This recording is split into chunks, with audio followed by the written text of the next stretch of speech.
So now, since we have understood what is Node.js, what is JavaScript, and what is the difference between them, let's try to first of all bring Node.js in our lab.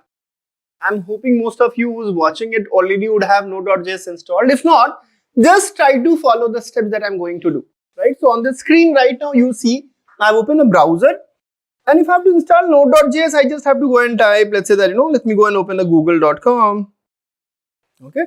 And here I go and type, let's say that I go and type Node.js, install Node.js.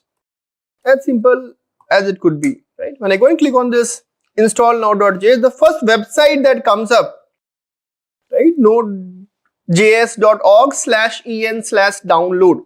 As you can see here, there are different types of options that you have. As you can see on the screen right now, right? Depending on if you have a Windows, you have the option for the Windows. If you have a Mac, you can go and make use of, for example, I'm right now executing everything on my Mac machine, so I can make use of that. If you have something else, right, for example, Linux-based system, you can go and make use of it. So installing Node.js is super simple.